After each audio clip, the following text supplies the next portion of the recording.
Hello everybody, back again with another video. Hope you're doing well. Hope your life's going well. Hope this week has gone well for you, and I hope that today has gone well for you.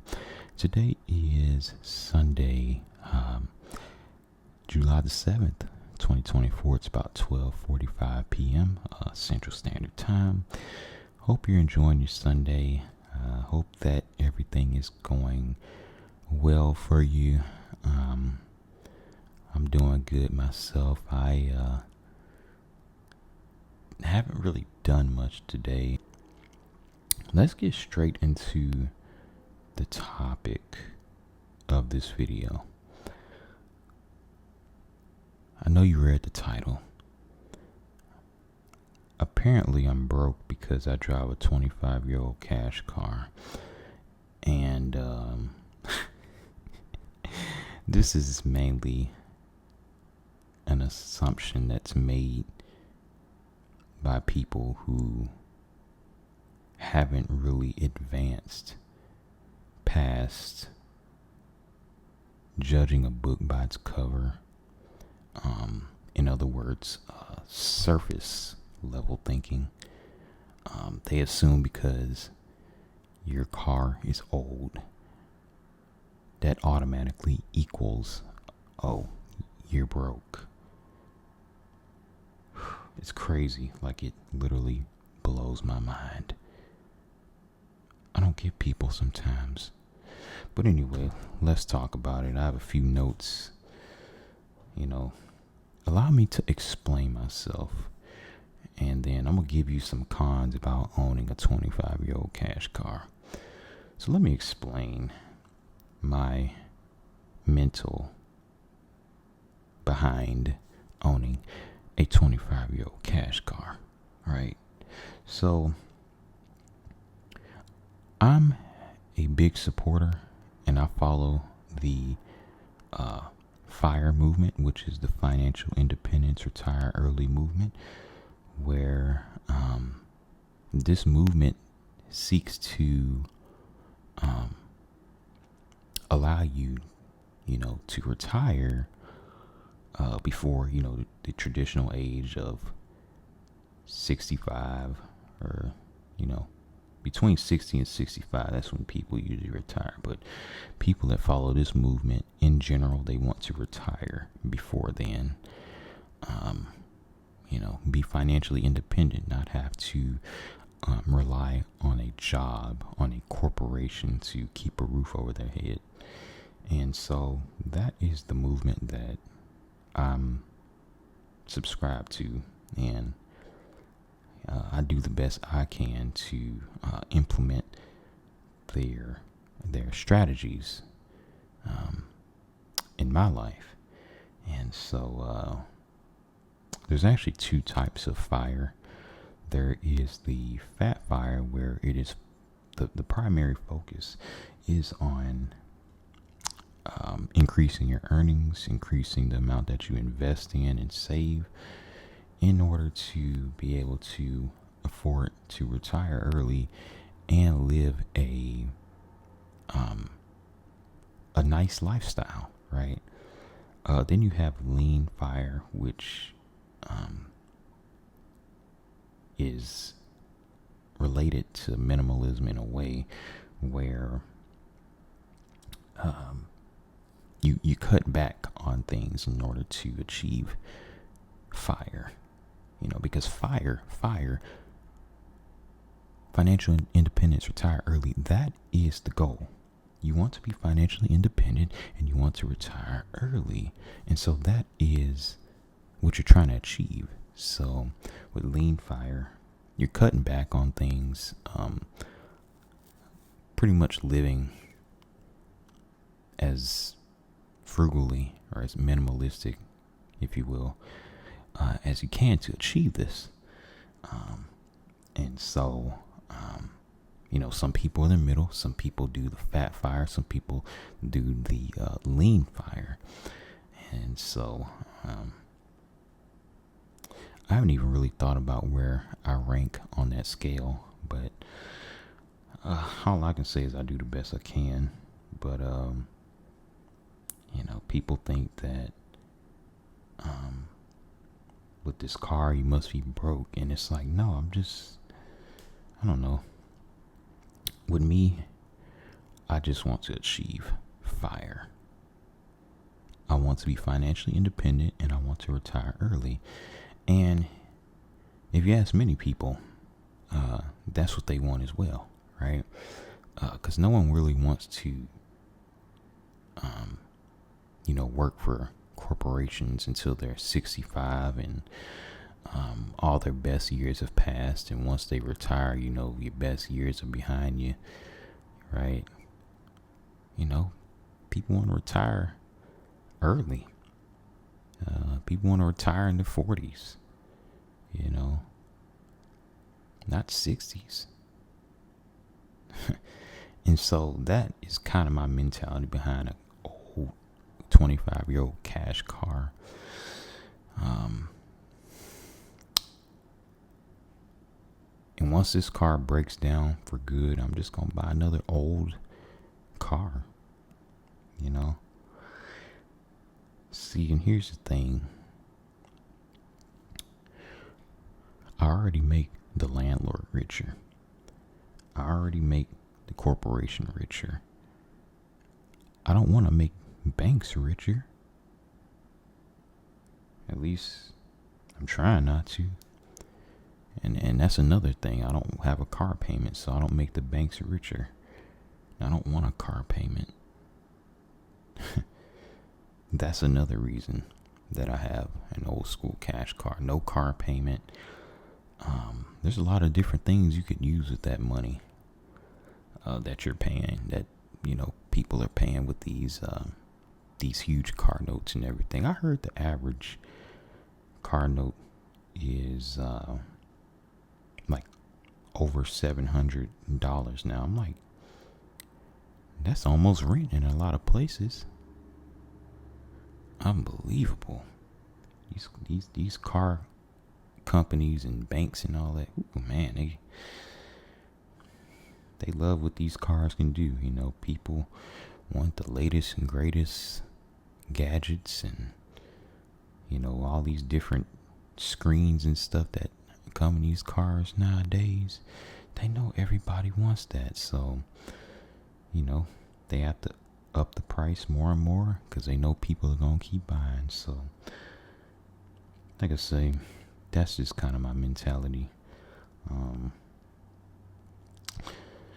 And it kind of leads me into some of the other cons of having an old school 25-year-old cash car, outdated 1999 cash car.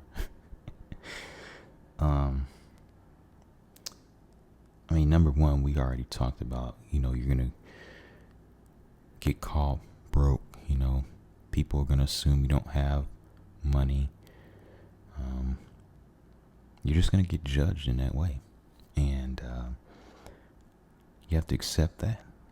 You have to understand that your goals, right, the goals that you want to achieve are not their goals. Anybody that's judging off of the way someone's car or the age of someone's car is somebody that just doesn't have the same vision as you. If you're somebody that has an old car but you can afford something better, they clearly don't have the same vision as you. Okay, so you're gonna get caught broke. You're gonna, people gonna assume you don't have much, and that's okay. Another thing, if you're a guy, and I have to say this, I'm being honest. If you're a guy, there are gonna be some women out there that see your car and they're not going to want to be with you because they're gonna think that you don't have a lot, you're broke. And I get it, because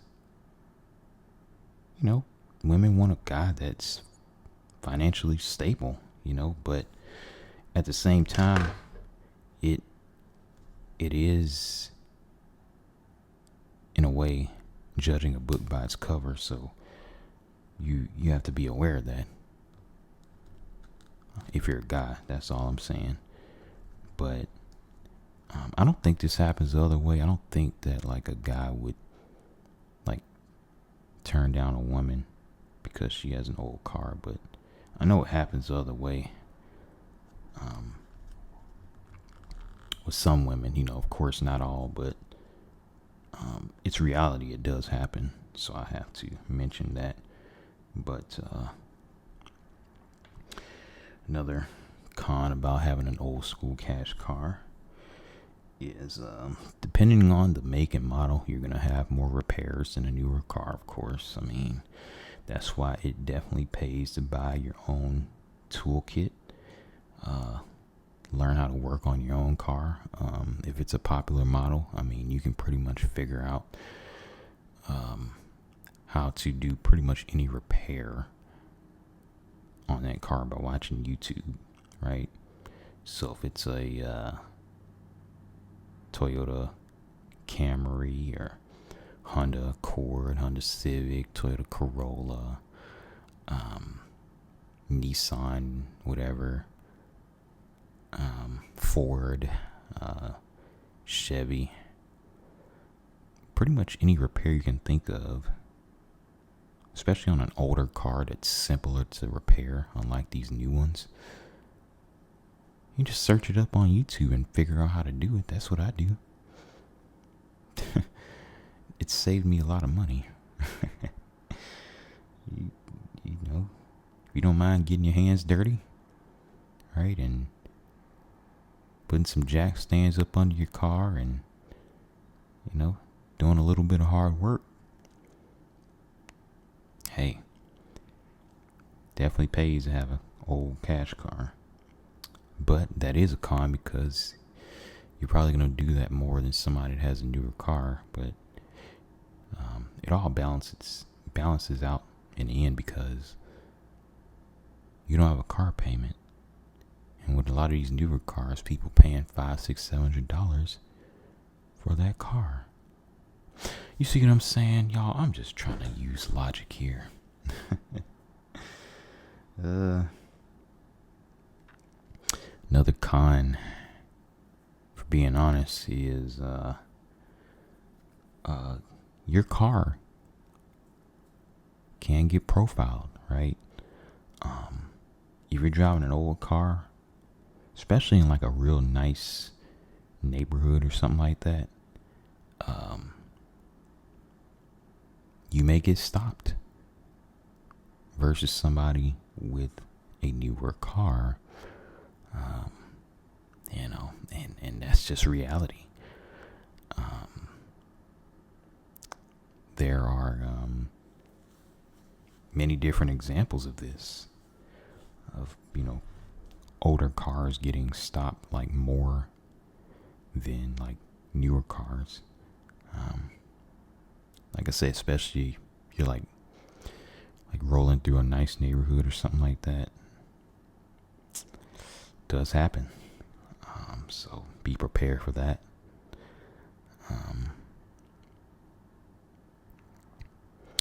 But that right there goes to show people do, even police, right? You get judged.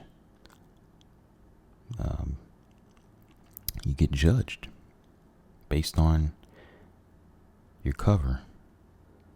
And you should never judge a book based on its cover. So that's something you have to think about. And another con is that, quite simply, you're just going to get told that it's too old and you need to upgrade. You will be convinced that your car is the most outdated thing out there and you're going to have to upgrade, if you want to, kind of have a more respectable look about yourself. You want people to think a certain way about you. You're going to have a nicer car. I mean, just imagine you're going to a job interview and that hiring manager sees you rolling up in an old car like that. You're going to get judged right off the bat before you even open your mouth to talk to them. If they see you get out the car and they see what kind of car you're driving, something to think about as well. These are all cons. I'm good with all of them, but like I say, cons of driving a 25-year-old cash car. But you have to remember, if you're gonna buy a car this old, you must have the goal in mind. Mine is fire. Yours might be something else. I don't know. I know many people who do this. They elect to drive an older car, no car payment or anything, because, well, cars are expensive, car payments are expensive, and they just don't want a car payment, and they want to have more money to do different things with. So these are things to think about. Like I say, I'm always honest with you all. And so yeah. Broke because driving a cash car, as a lot of people might think. That's why I made that the title of this video. Anyway, thanks for watching and have a great evening. Thanks.